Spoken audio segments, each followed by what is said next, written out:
Sher Singh from Migrant Rights Network, New Zealand. Yes, kia ora everyone. Namaste, sat sri akal, assalamu alaikum, और प्यार भरी सत श्री अकाल जी. So today, Sher and I have been at a meeting that we were invited to. This was at Mount Roskill War Memorial Hall at 1 p.m, where I'm sure a lot of you would have already caught up with news from New Zealand mainstream media and ethnic media as well, where the Minister of Immigration, Michael Wood, made a couple of good announcements. So we thought we would share our interpretation and our thoughts about the announcements and the questions that we raised on your behalf in the meeting as well. Yes. First up, there were two main visa categories that have been reopened. There's the parents visa category and there's the skilled migrant category. They've been reopened. Now there are some terms and conditions around them, so we'll go into the detail in a minute, what people have to do to comply with and to be eligible. And other bits and pieces, like things we've been fighting for, like bring them back, people who are stranded offshore, amnesty for our overstayers. There wasn't really much positive in the way of, but several people did raise those issues, including ourselves. So firstly, Sher, what did you think about today's announcements? There's a skilled migrant community. They have benefited from today's announcement. However, what I observed is that a lot of the organizations know the struggle of the migrants who are stuck offshore, because that was raised not once. I think it was raised from three different people. At least three different people, yep. Yep, and the overstayer migrant community, and those migrants who have missed out. On RV21. On the RV21. And yes, he's telling everyone, for the migrants who are stuck offshore, he's saying, the accredited visa is open now, so they can apply through that and through a pathway. But it's quite sad. What I strongly believe is that those migrants who are offshore, they had valid visas when they left, and their visas should be extended. They shouldn't have to be doing any more paperwork. Sure. So I'll just explain what has been announced. So the parent resident visa category that was closed by the previous national government in 2016. It was reopened into early 2020, very, very briefly, and the income thresholds were really, really high. And then due to COVID, it was closed again. So now the government is reopening that as from 14th of November this year, and the income thresholds have been reduced.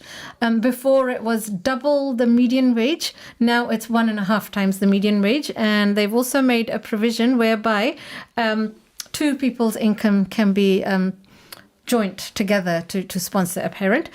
So there is a lot of detail around it, which I think I will have to do as a separate session, or a lot of immigration advisors and immigration lawyers will also be doing those really useful videos in the coming days. So I would say that, rely on those as well. The credible and the reputable sources are always good with that kind of information.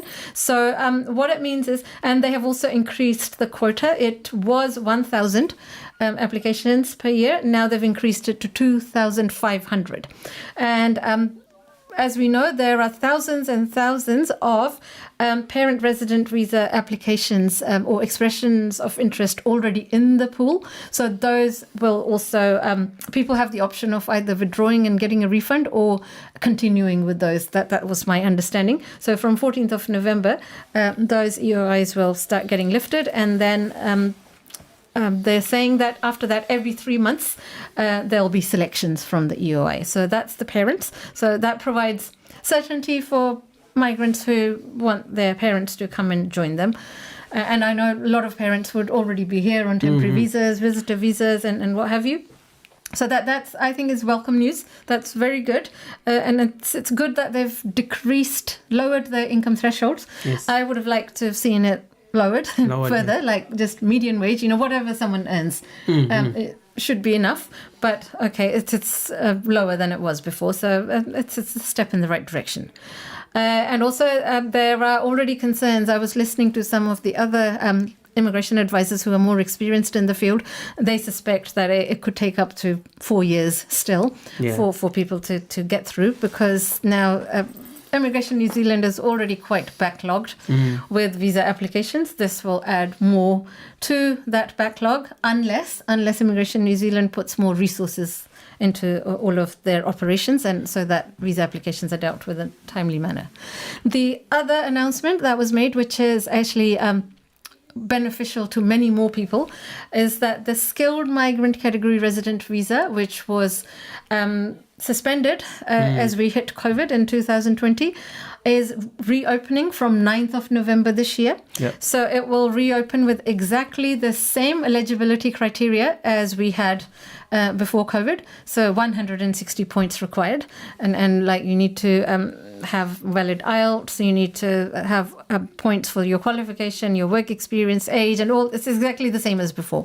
Nothing's changed. So people can make expressions of interest starting 9th of November this year. And also if people already have EOIs in the system, again, same as the parent visa category, they will have the option to withdraw, continue. If they withdraw, I think they get a refund. So the minister said INZ will be contacting those people directly. That's what we were told. Now, the downside with the SMC is like middle of next year, the points will increase to 180, which we are not happy about. If anything, we actually wanted to see a reduction in the points immediately. But the minister did say that there will be a public consultation around that increase of 180 points. So obviously we'll be making a submission, and we would encourage everyone else to, as and when those submissions open. These were the two big announcements. And broadly speaking, two big announcements. Now, the questions asked from the floor were, several technical questions. A business person asked a question about how they are struggling to get their staff, and the accreditation process is not as fast as it should be. There were questions raised around the parent visa category as well, around the delay in processing and the length and what have you. And we raised questions around migrants who are stuck offshore. There's nothing for them in this announcement. So we reminded the minister that when Cher and I met him, the minister specifically asked us if SMC was to be reopened, would that take care of people who are stranded offshore and onshore migrants who have been excluded from one-off residence 2021. So we reminded him of that, and then we suggested that, or I asked, would the government be providing some sort of compensation or discount or relaxation for the points in SMC if migrants stuck offshore and onshore people who couldn't get weren't eligible for RV21 if they were to apply for SMC.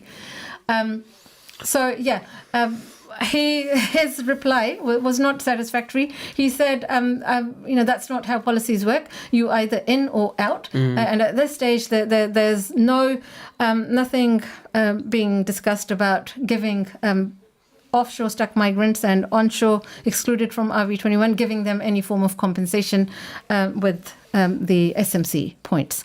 And the other point raised was about the overstairs.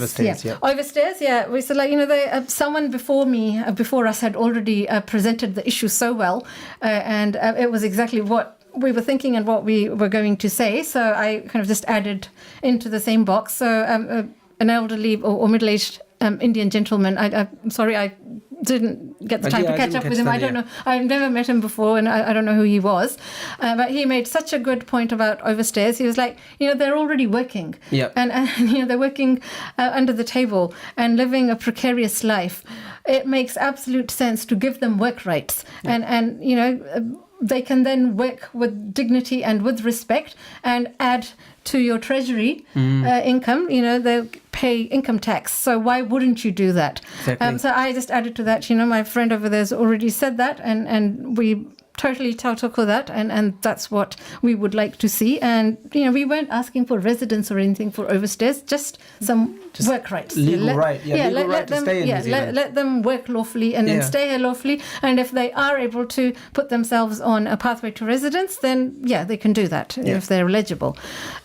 And then another really positive thing that was announced was that there will be a migrant community reference group, a group where representatives or advocates of the migrant communities can directly meet with the minister and present the issues. So it will be direct engagement with the minister instead of going through his office staff or other means. So we really welcome that because it's another forum where we can raise these issues and gauge where the minister is sitting or where the government is sitting. And I guess it also shows a lot of improvement from the last immigration minister. Oh, definitely. Even I spoke to one of the media there, and he says, yes, at least he's coming forward, talking to you people. We didn't get that from Chris Pathway. And about the overstayers, because there were so many questions, it was quite a lot of information to take on board. Yeah. He was saying, the immigration minister did mention something about, for somebody who was legal, he mentioned something around if he was legally allowed to stay in New Zealand and they missed out, and then we give permanent residency to an overstayer, that's being unfair on the person with a legitimate visa. But here at the moment, we're not, for overstayers, we're seeking, like you said, lawfully. All we want is them to live in this country lawfully. That's it. And this is, the announcements are not perfect, and they're not what we would like 100%, but it's better than nothing. So still some positive news in amidst all this disappointing world we live in and negativity. So it's a step in the right direction. Of course, it's not exactly what we were expecting, and the government needs to do a lot more, a lot more. Like I said earlier, the income thresholds for parents, I would have liked to see just the median wage. But it's a slight improvement from what they had before. Instead of double the median wage, we got 1.5 times, which is slightly better. Not perfect, not ideal, just slightly better.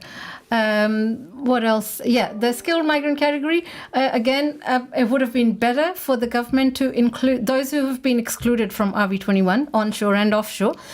Better solution was for the government to include those, extend the RV21 criteria to those who've missed out. That would have been much better. But also, I at the end of the day, I'm going to say is that, look, I can't put the full blame on the government. We need to take a stand. There was a lot of, in that hall, there was a lot of different types of leaders there. There was a different organizations. Legal community, a lot of people from the legal world. And if they're really concerned, if they're really concerned about this migrant community, I think they need to come forward too and start working with us in the campaign. We've tried this. The meeting. There's wins, but there's still still have to partial wins. I think partial wins. Not 100% victory. Partial wins, but we still need to campaign hard for the migrants who are stuck offshore, and the migrants who missed out on the RV21, and amnesty for overstayers. These three topics need to be taken very seriously. And I've been speaking to quite a few of leaders where they are saying, okay, we're supporting migrants. We want to give the minister an opportunity of fixing it. Well, we've given the opportunity. That opportunity is it's just, for me, actually, it was a waste. To a degree, parent category. Parent category wasn't really a biggie for me because he already said a few months ago that was already on the table, and they were supposed to make this announcement before COVID, but the delay was due because of COVID. So we knew that was already coming. Okay. Now, but the three main issues, nothing for them. Technically, there was nothing mentioned for them. And yes, when we had our meeting with him, he did say that he will consider Yeah, but he also said that he's not the only one who makes this decision. He has to get it past cabinet. Definitely. So at the end of the day, I think the best we can do is just put more pressure on this minister and the government and the cabinet.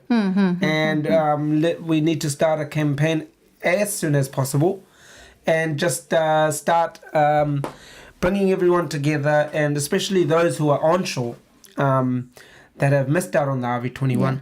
Yeah, I mean, the government still... I mean, at least this minister has got a listening ear, and then with this new migrant reference group, migrant community reference group that's coming up, maybe that's another avenue we can keep feeding information through. So, I mean, reopening SMC is good if we can include people who already have contributed to New Zealand and already have ties and commitment to New Zealand.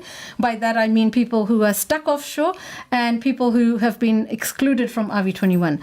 If SMC can actually give those people a slight advantage or a head start in SMC, then reopening SMC would be 100% good thing. Yeah, at the moment, it's good that it's reopened so that it would benefit businesses who are looking to keep the migrant workers here, or businesses who are wanting to bring in skilled, talented workers from overseas. So I guess it helps them. And it also, new migrants coming into New Zealand, it makes New Zealand look attractive to them, but so that that they can eventually become residents. But it does not help the issue of migrants who are stuck offshore, and it does not help people who've been left out of one-off residence visa. So for that reason, our campaign will continue. We'll continue to fight, and for overstayers as well.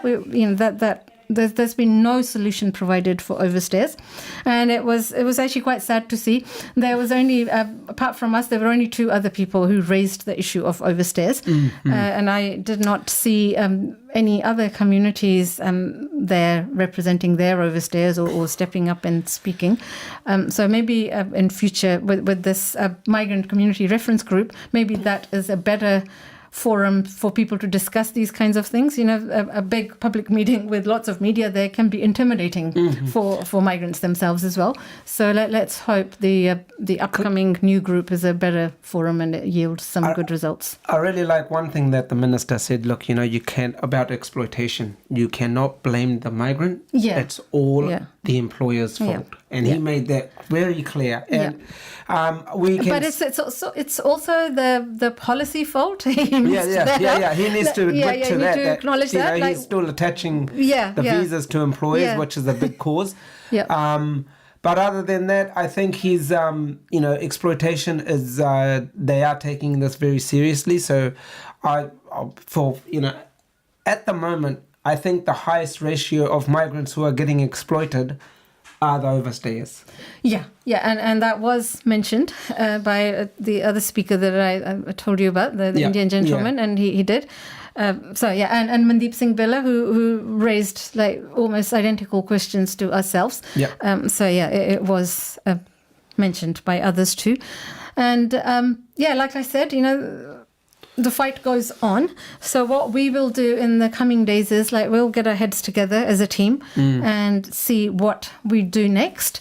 And but we'll also make inquiries from the Minister's office about this migrant communities reference group, because they just mentioned it, but obviously there were no timelines mentioned, when it starts up or what is the procedure for getting onto that group as a stakeholder, as a member. So we'll get in touch and find out. I think a really big win for us today was the media attention for our placards. The placards, at the end, even in the start, the media came forward and they took really good shots of it, and they were making. Normally we don't get that even on our protests. No. So all the mainstream media was there. So I saw News Hub, they covered it, and 6 o'clock New Zealand Herald was there. NZ Stuff NZ, they all came close to us while you were doing the interviews. So I think TV1 did as well, but they didn't cover it in the 6 o'clock news though. But News Hub did. So it's good. There was a lot of ethnic media there as well. I we didn't get to speak to any of the ethnic media. I was a bit disappointed. They were too busy covering the minister, which fair enough. That's fine. We have voices of our own. Exactly. We do have voices of our own. I don't know. Do we want to look through some of because I've been getting a lot of messages, questions asking about how has SMC benefited. We've already covered that. 1.5 times for a single parent. Don't support Labour as you both have always done. I have actually never, ever, ever voted Labour in my entire life. The only time I voted Labour was in the UK when the very first time, what's his name? Tony Blair became the Prime Minister first time, and I regretted it ever so much because he took that country to war against Iraq. So that is the only time I've voted Labour. I am not a Labour voter. I am Green Party voter. I have no... I'm a Green Party member myself. So, this is kind of like twisted logic. I don't know, maybe this person thinks that this is all a show that we go and protest outside Labour MPs or whatever. I don't want to get into somebody else's head. That's a dangerous thing. Sorry, we are so... Okay, thank you. Thank you for people who are being thankful, I guess. We don't do this to get thanks from other people. We do this because we feel that we need to be on the right side here. I think, after I'm dead, I don't want people to remember me for being on the side of the evil or side of the wrong people. It's just something that, and also, I'm hoping that this would set an example for other people, future generations, to do something similar. Exactly. So that's all. There's no gain here. In fact, there's loss, and loss in many sort of at personal levels, emotional level, social levels. So, I don't really have many friends. So, there's... I know offshore migrant, offshore migrants are thankful from there. But those who are onshore, instead of saying thank you, come and join with us. I'd rather appreciate that. Come and, because at the end of the day, we get like some people thinking us talking about these issues as a comedy show. For them, it might be. No, I'm actually really thankful for that comment, Sher, because I'm glad I made someone happy today. If they think it's a comedy and they can laugh, thank you very much. At least I'm not giving you something negative. If you think it's a comedy, great. Thank you very much. I'm glad I was able to make you laugh. Right. What else? Rachel Swan. Oh, we missed you, Rachel, but Philip was there. Thank you. Thank you. She was saying thank you both. Thank you to you both as well, because you're part of the core team. Always there she's to saying, will all EOIs that have over 160 points be selected, do we think? Again, I don't know. I guess INZ look at all the criteria, if they've been met or not, and also going forward. If they don't resource themselves enough, there could be quite a backlog. And with EOIs, they have to be selected within 6 months, as you will know anyway, Rachel. So some of the EOIs may expire if INZ don't process in a timely manner. I'm not sure how to answer your question, but that's all I can think of. Priyanka, until thank you. Membership, thank you. You're welcome. Someone loves our comedy show again. I am so over the moon that I can make somebody laugh. That's good. That's good. With such serious topics, we don't usually get compliments about being able to make other people laugh. I'm glad you think it's a comedy. Thank you. Thank you, brother. Rutu Desai, I hope you get better soon, Rutu, because I did get a message from her earlier that she's quite unwell. I am onshore and will always be there in every campaign. Thank you. Thank you for that kind of support. Bikramji, thank you for speaking of us. Thank you, Bikram. Okay, lots of no more one off now, I believe. I also want to apologize to some, there's been some sort of miscommunication where people thought that the meeting was at 7:00, but it was actually... I went and looked at my status of my post again to make sure that I hadn't miscommunicated. I clearly said we will be sharing our thoughts, about the minister's upcoming announcement. So, you can only share thoughts after you've had the announcement, I guess. And also, look, this was a good opportunity for us to be in a room with the minister, not only us, other organizations, and, we were really... we wanted to stay in control. We wanted to make it public, the location and everything. However, we thought that let's not lose this opportunity. Maybe, if we make it public, that he would cancel it. So now that this is done and dusted, now we can openly speak about our campaign. And this minister is actually always moving around. I've noticed one thing, that he's always putting up posts. Yeah, he's always in the community. So if we need to raise our voices, but at the end of the day, we need to raise our voices with numbers. If we get the numbers, then definitely we can catch him anywhere. He's always around. No more one-off now, I believe. Well, that's what the minister keeps saying, Aki Jayant, that's it. It closed on 31st of July this year. That's it, yeah. Yeah. What about the offshore stuck migrants? We've already covered that earlier. So maybe once this live is finished, you can go and watch the beginning. Raw Tyson, how long it takes for overstayers amnesty? How long is a piece of string? If the government has the political will, they could have done it 2 years ago or a year ago when they made the apology for the dawn raids to the Pacifica community. That was a perfect opportunity. Speaking of overstayers, the day before yesterday, I was really disappointed. I got a call from a brother that was in the Hamilton Mata Sahib Kaur Gurdwara in Hamilton. And the New Zealand immigration raided that Gurdwara. It's really disgusting. That is, yeah. I've come to know that, all these Gurdwaras have made an association now, and they will target these sort of things. So I made contact with the president, and this president didn't even know this had happened. Oh, okay. And I was really surprised. I was like, hey. That should be big media news. Exactly. There should be a big hoo-ha about it. How dare they enter a religious place? I've got a sent, from that association's president. He sent me a message saying, there's been an apology given, and they want to sit down and discuss. Apology in my books is not good enough. No, they just need to say that they will not do this anymore. Do this anymore. Regardless of what, your whatever visa, like you're an overstayer, you're a resident citizen, you have the right to go into your religious place and worship. Right? And this immigration cannot take that from you. And now I've got so many calls from the overstayer community saying, look, this is where we go for our peace. Internal peace. And now they're scared to go there. Now they're scared to go there. Why? And I think, I definitely want to say to this, I don't know the name of this association, but if I were you, I'd take this very seriously. And also, apology is not good enough. Take to mainstream media, and it should be everywhere in the news. It should be everywhere. This is, people who already live in fear. This is like terrorizing and traumatizing those people by raiding their religious places that are safe havens for them. Exactly. And also that, and they just went in with their shoes on and everything. It's very disrespectful. And the brother that rang me, the reason he rang me, he's a citizen. The reason he rang me because he saw the fear in his daughter's eyes, and she was just so scared. She just didn't know what was happening.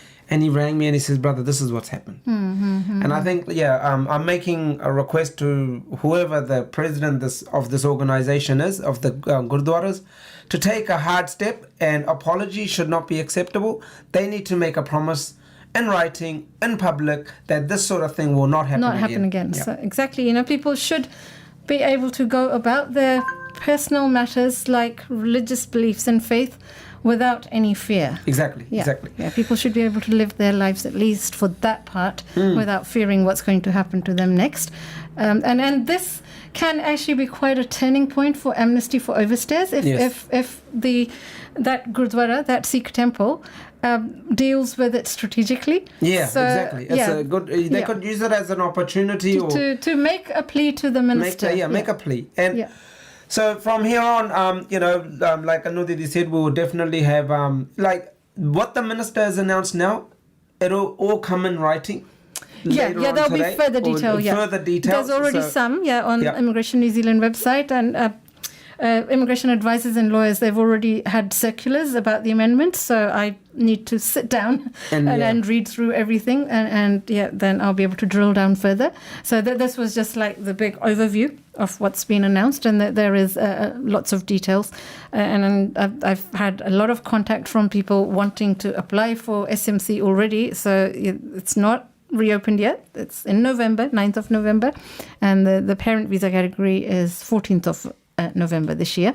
So in the meantime, we will, advisors and lawyers will get further details from INZ. And like I said before, there are some very good, credible, reputed advisors, lawyers out there who do really good, informative Facebook Lives and videos. So do watch out for them. Just to name some, there's Aaron Hunt. He's made a post already. He's already. There's also Katie Armstrong. I believe she was doing a Facebook Live around the same time as us. So these are very experienced people who've been in this line of work for a long, long time.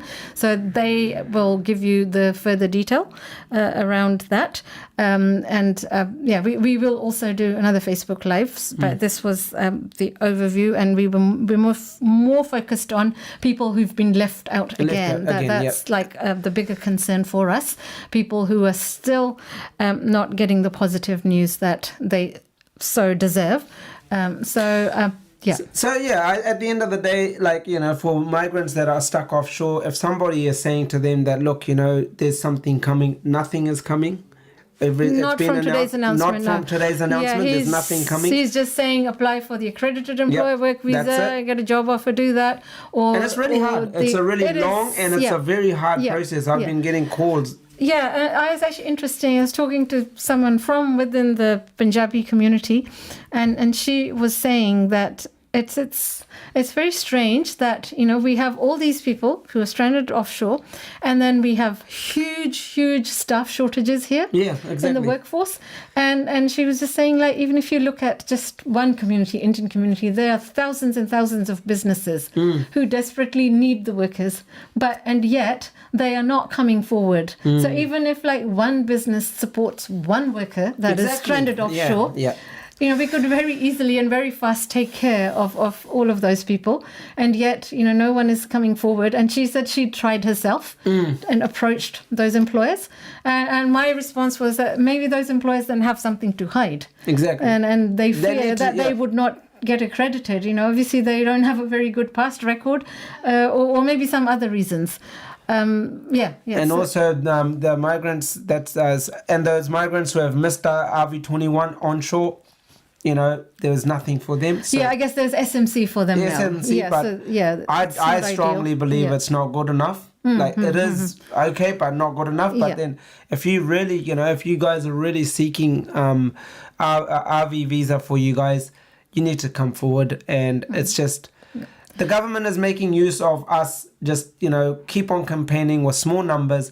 If we need to campaign this time, we need to be serious. We need even if the businesses want to jump on side with us, come on side with us. Yeah, there was only one person representing businesses there today. That was again very strange. And this is the funny thing where, on Facebook, I see a lot of these other people representing businesses and everything.